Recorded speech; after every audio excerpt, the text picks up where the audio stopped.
Shalom, kita bersyukur saudara, Tuhan Yesus begitu baik buat saya dan saudara. Mari kita mau siapkan hati kita mau luangkan waktu kita untuk memuji dan memuliakan nama Tuhan. Mari kita mau mengagungkan namanya, mau meninggikan namanya. Terima kasih Tuhan, terima kasih ya Allah Roh Kudus. Waktu Tuhan bukan waktu kita. Jangan sesali keadaannya. Untuk semua ada waktu Tuhan. Tetap setia mengandalkannya. Segala yang terjadi di hidupku,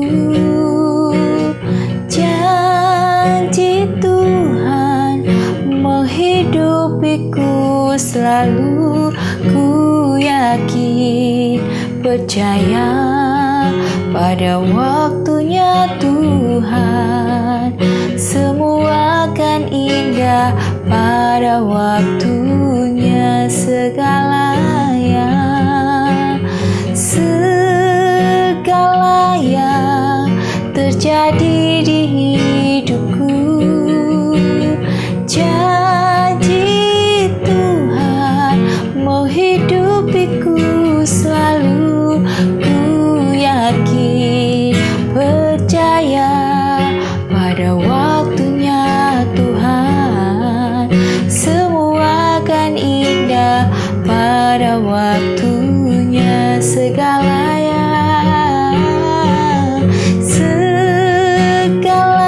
yang terjadi di hidupku, janji Tuhan menghidupiku selalu. Ku yakin, percaya pada waktunya Tuhan, semua akan indah pada waktunya. Ku yakin, percaya pada waktunya Tuhan, semua akan indah pada waktunya. Semua akan indah pada waktunya. Semua akan indah pada waktunya. Kami bersyukur Tuhan bahwa janji-Mu selalu menghidupi kami. Kami percaya segala yang terjadi semua atas seizin-Mu ya Bapa.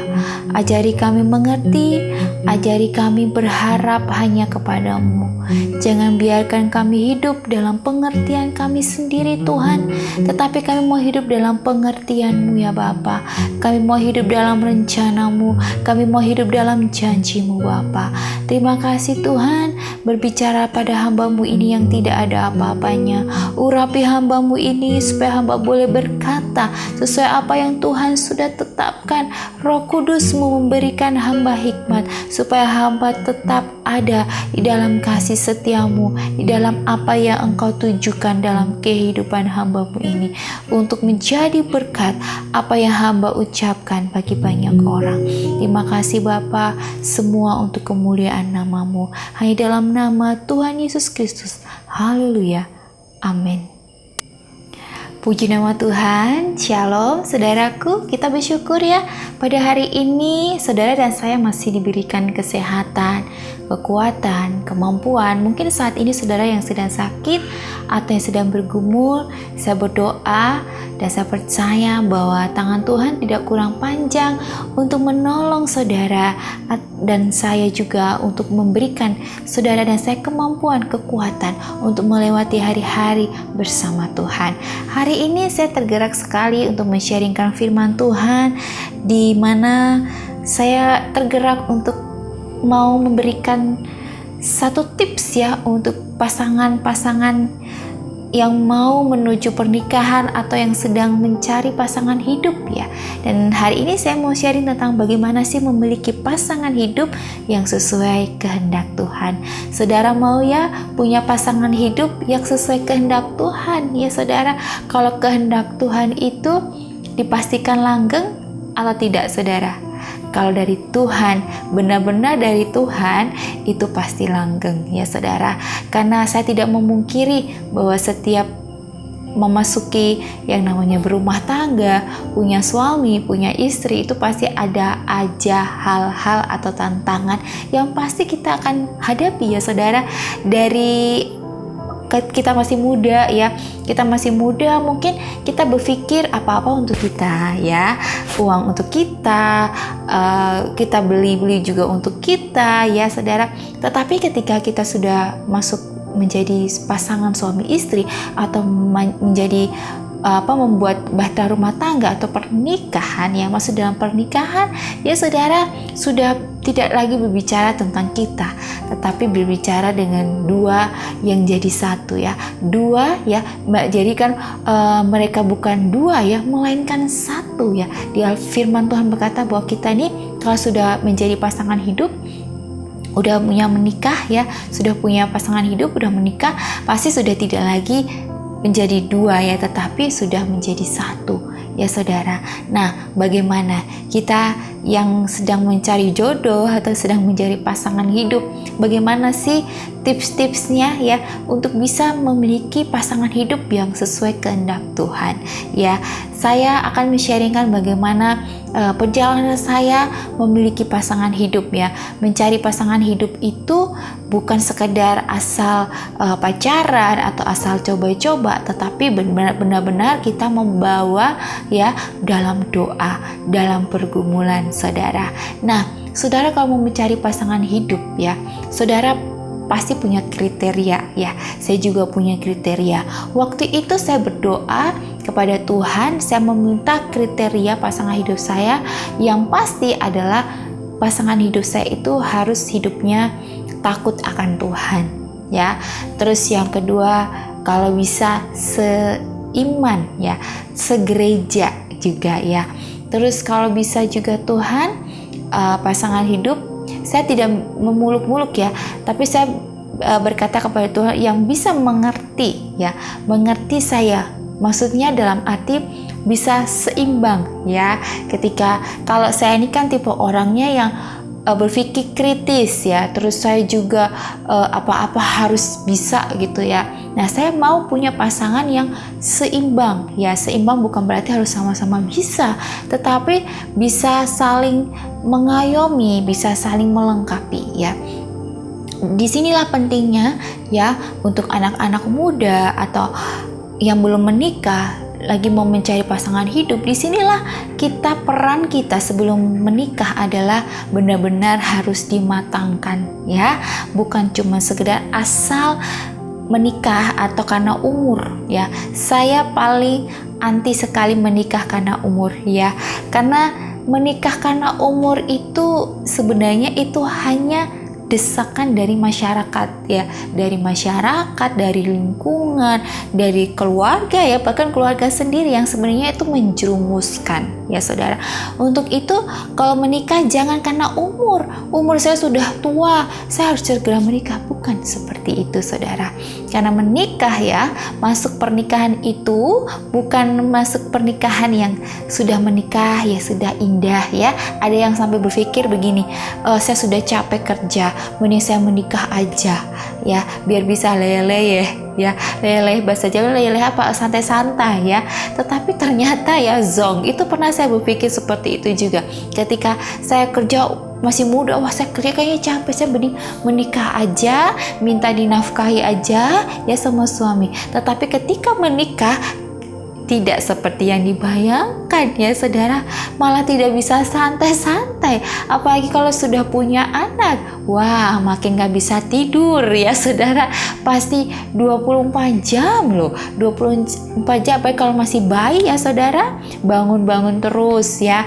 Anak harus kasih susu ya, kita cek juga pampersnya ya. Ini saya bukan mau nakut-nakutin pasangan-pasangan muda ya, tetapi saya memberikan wawasan ya, supaya saudara jangan melihat indah-indahnya saat pacaran ya, karena kalau sudah menikah kita akan tahu aslinya ya. Bahkan pacaran lama pun juga belum tentu ya, belum tentu saudara itu akan mengenal pasangan saudara. Saya pacaran aja 4 tahun, itu aja menurut saya ketika mereka banyak hal yang wah ternyata ya, karena itu tadi pacaran kan kita tidak ketemu setiap hari ya, apalagi LDRan ya.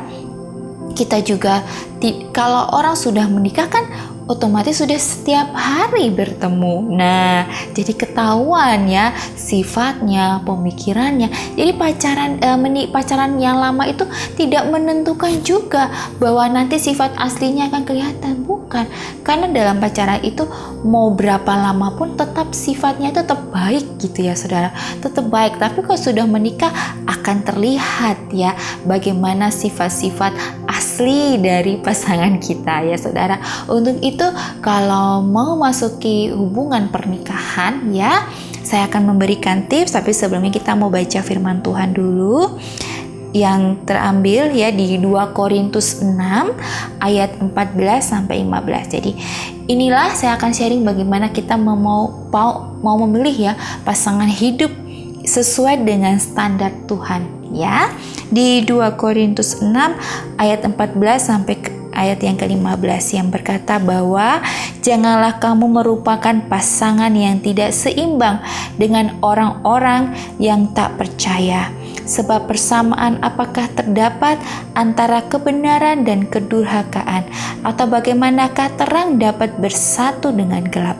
Ya, persamaan apakah yang terdapat antara Kristus dan Belial? Apakah bagian bersama orang-orang percaya dengan orang-orang tak percaya?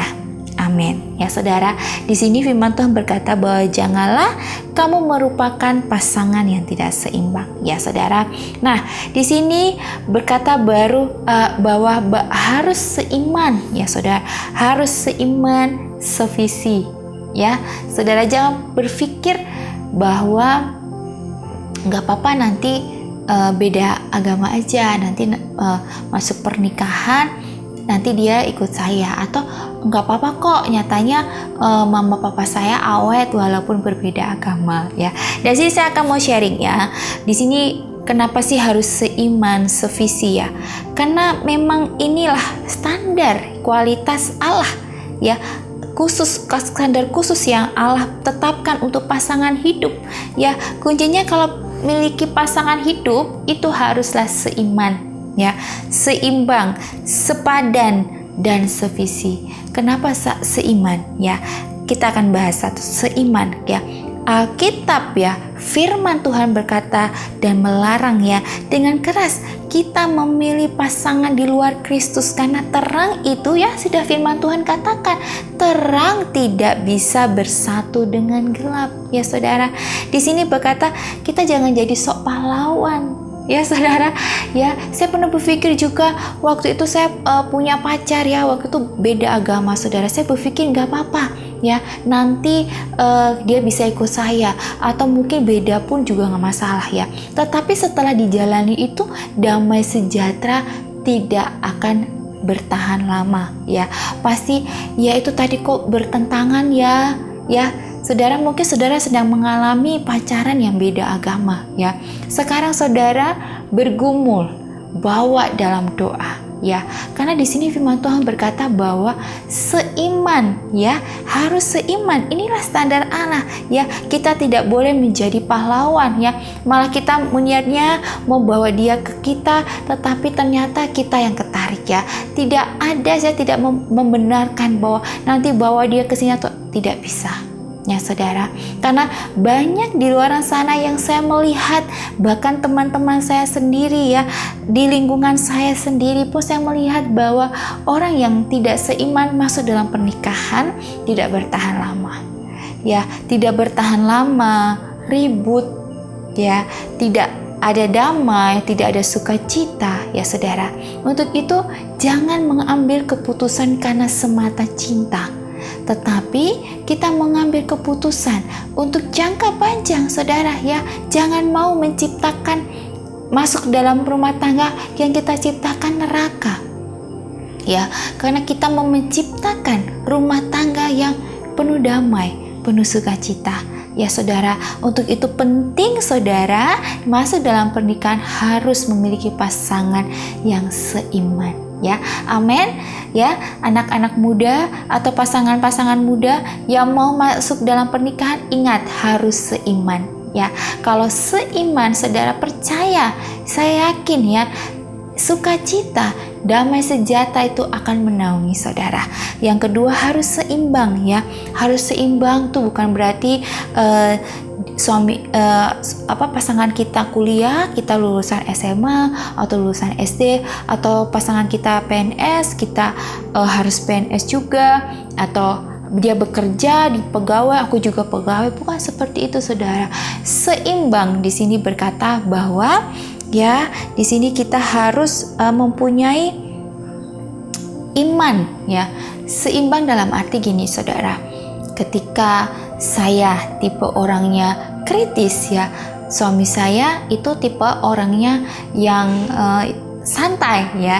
Jadi ketika saya kemerungsung, dia bisa membawa saya untuk mengingatkan, ya, untuk saling mengingatkan. Sebenarnya seimbang itu adalah saling mengingatkan. Jadi kalau satunya keras, satunya harus lemah lembut, ya, bukan lemah ditindas, ya, tapi lemah lembut, ya. Ketika satu lagi keras, di sini lemah lembut. Nah, itu yang namanya seimbang, ya. Jadi kalau anak muda dan bilang, wah dia sama kayak saya, Kak, dia suka musik, saya juga suka musik, dia suka begini, bukan seperti itu, saudara, ya. Persamaan itu terus kita jadikan wah dia jodoh, ya. Bukan seperti itu yang kita nilai kriteria. Seimbang dalam arti ketika saudara marah, dia bisa menyimbangi, ya. Ketika saudaranya menggebu-gebu, ya saudara, pasangan saudara bisa menyimbangi, bisa saling melengkapi, bisa diajak komunikasi, bertukar pikiran, ya. Nah, jadi kalau selama pacaran, ayo pacarannya kemana arahnya? Kalau bisa pacarannya arahnya berikan komunikasi, banyak komunikasi, arah untuk menikah, ya. Jangan pacaran coba-coba ngumpulin mantan sebanyak-banyaknya, tetapi di mana kita pacaran itu kita berkomunikasi untuk kedepannya, ya. Karena bukan cuma bahas sekarang kita, ya, atau pasangan suami istri, tapi pasti akan punya anak. Nah, nanti mau anak mau dibimbing seperti apa, ya. Nanti kalau punya anak mau diurus sendiri atau mau kasih baby sister, ya, atau salah satunya ngalah bekerja, ya, itu harus dipertimbangkan, harus dibicarakan dengan pasangan kita. Jadi sebelum masuk pernikahan, komunikasi, ya saudara. Jangan sampai ya sudah masuk menikah baru komunikasi, wah ribut. Karena dalam pernikahan tuh masalah kecil aja bisa menjadi masalah yang besar. Nah, yang ketiga harus sevisi, ya. Visi yang sama dengan pasangan kita. Visi yang sama tuh tidak berarti yang satu melayani terus yang satu harus juga ikut melayani gitu, ya. Tetapi di sini adalah visi yang memberikan support, ya. Kalau seperti saya di sini, ya, ketika saya punya visi untuk memberikan hidup saya untuk Tuhan, saya mau melayani Tuhan, ya. Ketika itu suami saya support, ya. Dia support saya untuk hidup melayani Tuhan, ya. Nah, saudara, ya, ketika pacaran lihat, ya, pasangan saudara, ya, apakah dia sudah tepat, ya, sudah memiliki visi yang sama. Ketika saya melayani Tuhan, dia support. Oh ya, ayo boleh ke gereja, malah mendukung saudara untuk melakukan hal-hal yang baik. Nah, itu berarti memiliki visi yang sama, ya saudara. Support, mendukung, ya saudara, dalam melayani Tuhan, dalam apapun yang positif. Nah, itu memiliki visi, ya, visi yang sama, saling mendukung, saling mensupport, ya saudara. Nah, jadi ingat, ya, untuk mencari pasangan hidup standarnya Allah, yaitu harus seiman ya. Firman Tuhan berkata bahwa tidak ada terang menjadi satu dengan gelap ya. Yang kedua harus seimbang, dan yang ketiga harus memiliki sevisi ya. Itu sudah tidak bisa diganggu gugat kalau saudara mau menciptakan surga di dalam rumah tangga, dalam memasuki rumah tangga ya. Ini saya sharing tentang bagaimana persiapan pasangan hidup untuk masuk dalam pernikahan ya. Jadi pacaran lama itu tidak menjamin ya saudara. Untuk itu perlu pergumulan, bawa dalam Tuhan sungguh-sungguh. Kalau saudara mau dapat pasangan hidup yang takut Tuhan, saudara harus hidup takut Tuhan ya. Karena pasangan kita itu adalah cerminan kita ya. Apa yang kita inginkan ya kita sudah lakukan dulu ya. Jadi itulah cerminan ya. Kasihan kalau saudaranya ugal-ugalan dapat pasangan yang setia, kasihan pasangan yang setianya ya. Tetapi pasangan hidup itu cerminan saudaranya bagaimana ya hidupnya. Saudara sudah benar-benar takut Tuhan belum? Baru minta ya. Jangan kitanya masih belum takut Tuhan tapi kita mintanya yang takut Tuhan. Nah ya, itu yang namanya gak seimbang ya. Saudara harus seimbang ya. Mintanya yang baik, saudara jadi yang baik dulu ya. Nah, hari ini sharing saya semoga membantu ya, dan saudara makin serius lagi mencari Tuhan supaya saudara mendapatkan pasangan hidup yang sesuai kehendak Tuhan ya, bukan sesuai kehendak orang tua atau omongan orang, tetapi kehendak Tuhan. Mari kita mau berdoa. Terima kasih Tuhan, kami bersyukur Engkau telah mengingatkan kami bahwa memiliki pasangan hidup bukan asal-asalan atau kata orang atau karena usia, tetapi kami mau memiliki pasangan hidup yang sesuai kehendak Tuhan, agar kami mau menciptakan surga di dalam rumah tangga kami. Dan kami percaya Tuhan, ketika kami hidup mengandalkan Tuhan, percaya bahwa Tuhan akan turut campur tangan. Dan hamba berdoa bagi pasangan-pasangan muda yang masuk dalam pernikahan, biarlah Tuhan menjadi pasangan muda yang Tuhan pakai, yang sesuai dengan kehendak Tuhan. Dan maupun yang sedang bergumul, yang memiliki pasangan yang beda agama, yang tidak seiman, Tuhan Engkau yang mengubah, Engkau yang menggerakkan, dan Engkau pasti memberikan yang terbaik ya Tuhan. Untuk itu Tuhan, jangan biarkan kami hidup karena keegoisan kami, karena hanya memandang cinta, tetapi kami mau hidup percaya bahwa ada tujuan yang Tuhan tetapkan dalam kehidupan kami. Terima kasih Tuhan, kami bersyukur hanya dalam nama Tuhan Yesus Kristus. Haleluya, amin. Puji nama Tuhan. Shalom.